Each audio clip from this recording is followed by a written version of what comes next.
Alam mo ba na pwedeng nasa simula na tayo ng isang malaking pagbabago sa Philippine automotive industry? For decades, kilala ang Pilipinas bilang isang bansa na nag-a-assemble ng conventional vehicles. Pero ngayon, may bagong opportunity, electric vehicles, at mas lalong naging interesting ang situation matapos maglabas ang Philippine government ng bagong incentive program para hikayatin ang mga automakers na gumawa mismo ng electric vehicles dito sa bansa. Ang tanong, sino-sino ang mga EV companies na posibleng magtayo ng manufacturing facility dito sa Pilipinas sa mga susunod na taon? Mayroon bang confirmed? At sino naman ang mga companies na dapat nating bantayan? Sa video na ito, pag-uusapan natin ang 10 major EV and automotive companies na maaaring maging bahagi ng susunod na malaking wave ng automotive manufacturing sa Pilipinas. Disclaimer muna, hindi lahat ng nasa listahang ito ay confirmed na magtatayo ng factory. Ihiwalay natin ang confirmed or actively exploring investment sa mga strong candidates na dapat bantayan. At bago natin ituloy, kung ikaw ay bago pa lang sa aking YouTube channel ay huwag kalimutan mag-subscribe at i-click na rin ang bell icon para lagi kang updated sa mga bago kong upload video. Number 10 Nissan. Unahin natin ang Nissan. Matagal nang may manufacturing history ang Nissan sa Pilipinas, kaya hindi na bago sa company ang local automotive production. At habang nagbabago ang global automotive industry toward electrification, malaking tanong ngayon kung paano magiging bahagi ng Philippine operations ang EVs. Hindi pa natin masasabi na confirmed ang isang bagong Nissan EV factory sa Pilipinas pero dahil mayroon ng local automotive ecosystem, suppliers, workers at infrastructure, hindi imposibleng maging candidate ang Nissan kung magiging attractive ang Philippine EV incentives, at dito papasok ang bagong government policy. Number 9 GAC. Next is GAC. Isa ang GAC sa mga Chinese automotive brands na mabilis na lumalawak internationally.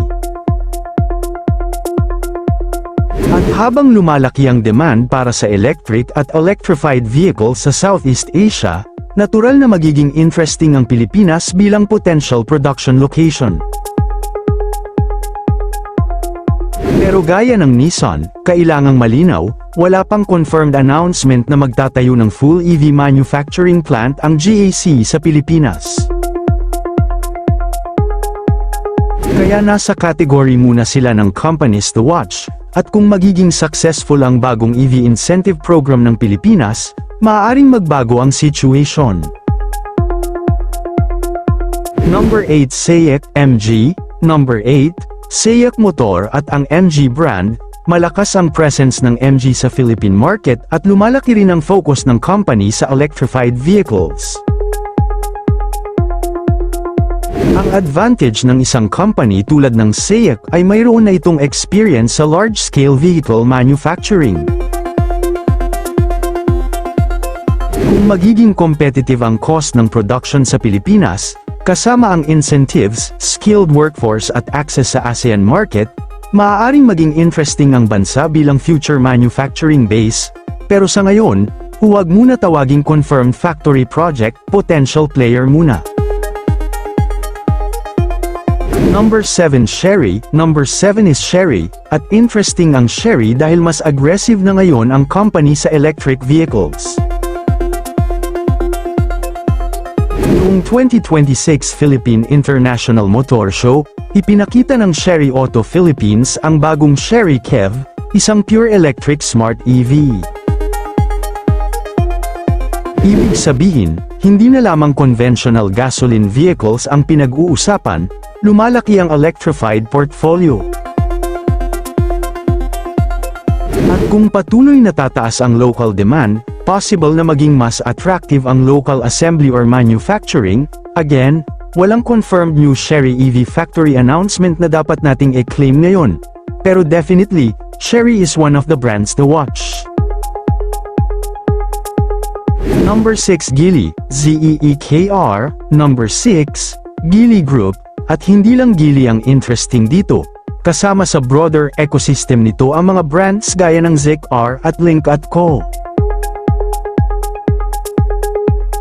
Ayon sa Geely Philippines, naging malaking taon ang 2025 para sa Geely Group sa buong mundo, kung saan nakapagbenta ito ng mahigit 3 milyong sasakyan, samantala, umabot naman sa humigit kumulang 1.68 milyong unit ang benta nito ng mga New Energy Vehicle, NEV. So malaking player talaga ito sa transition toward electric mobility, may established market presence na rin ang Geely sa Pilipinas. Pero kung magkakaroon ng regional production strategy sa ASEAN, Geely is certainly a company worth watching. Number 5 BYD. Ang number 5, one of the biggest names in the EV world ay BYD. Kung pag-uusapan natin ang global EV manufacturing, mahirap hindi isama ang BYD. Napaka-aggressive ng company sa overseas manufacturing, nakikita natin ito sa iba't ibang bansa. Sa Brazil, halimbawa, nag-e-expand ang BYD ng local manufacturing operations at battery production. Sa Europe, nagtatayo rin ito ng manufacturing capacity, so bakit interesting ang Philippines? Dahil mayroon tayong growing EV market, strategic location sa Southeast Asia, automotive workforce, at ngayon ay may bagong incentives para sa local EV manufacturing. Sa ngayon, wala pa tayong solid public confirmation na magtatayo ang BYD ng full-scale EV factory sa Pilipinas, kaya candidate ito at hindi confirmed project. Number 4 Hyundai. Ang Hyundai is already one of the major players in the EV market globally, at mayroon na rin itong established automotive presence sa Pilipinas. Kung magkaroon ng mas malaking push toward local EV manufacturing, Hyundai is one of the companies that could potentially benefit from the country's new incentive structure, pero muli, wala pang confirmed Hyundai EV factory project. Kung magdesisyon ang isang established automaker na mag-localize ng EV production sa Philippines, sino ang may existing ecosystem na pwedeng gamitin? Number 3 Toyota. At dito nagiging mas interesting, Toyota already has a major manufacturing facility in Santa Rosa, Laguna. Ayon sa Toyota Motor Philippines, ang manufacturing facility nito sa Laguna ay kasalukuyang nag-a-assemble ng Vios, Innova, at Tamaraw, at may taunang production capacity na humigit kumulang 60,000 units. Kaya, hindi tulad ng isang kumpanyang magsisimula talaga mula sa zero, mayroon ng Toyota na umiiral na manufacturing facility, mga production line at equipment, mga skilled workers at engineer supplier network, karanasan sa local vehicle production at established production capacity, at mga dekada ng karanasan sa produksyon ng mga sasakyan sa Pilipinas. Kaya kung magkakaroon ng expansion toward locally manufactured electrified vehicles, Toyota is obviously one of the companies worth. Number 2 Mitsubishi Motors. Ito ang isa sa pinakamalaking developments na lumabas recently. Noong August 2026, sinabi ng Mitsubishi Motors Philippines na committed itong mag-invest ng at least 7 billion pesos under the government's electric vehicle incentive strategy. At pinag-uusapan dito ang local manufacturing, kabilang ang EV-related production. Napakahalaga nito dahil hindi na lang ito simpleng speculation. May actual investment commitment na, at may bagong government framework na susuporta sa qualifying manufacturers. Ang Mitsubishi ay isa sa mga kumpanyang maaaring makatulong na mapatunayan kung kaya ng Pilipinas na matagumpay na lumipat mula sa pag-aangkat ng mga EV tungo sa aktwal na paggawa ng mga ito sa bansa. Number 1 VinFast. At ang panghuli natin ay VinFast. Ito ang pinaka-interesting dahil may actual activity na connected sa possibility ng manufacturing facility sa Pilipinas. Noong May 2026, ang BCDA at officials mula sa Bataan ay nagsagawa ng site visit at briefing kasama ang VinFast Electric Vehicle Philippines Corporation at V-Green Global Charging Station Development Corporation. Isa sa pinag-aralan nila ang possible establishment ng EV manufacturing facility sa Morong Discovery Park sa Bataan. At hindi lang manufacturing ang expansion ng VinFast, may malaking push din sa Philippine market. Noong May 2026, inanunsyo ng VinFast na may mga agreements ang Green SM at 75 Philippine transport companies at cooperatives na maaaring mag-deploy ng hanggang 18,477 VinFast EVs para sa passenger transport operation sa iba't ibang bahagi ng bansa. So makikita natin ang potential strategy, vehicles, charging infrastructure, fleet operations, at possible manufacturing.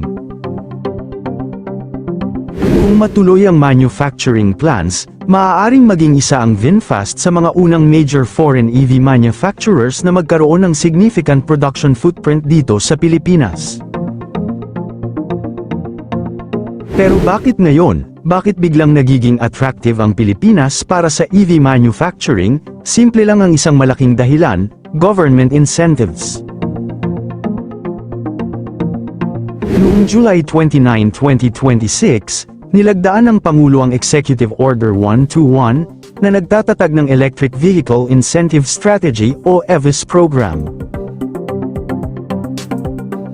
Sa ilalim ng programang ito, ang mga kwalipikadong tagagawa ay maaaring makatanggap ng mga insentibo para sa pagtatayo o pagpapalawak ng mga pasilidad sa pagmamanupaktura.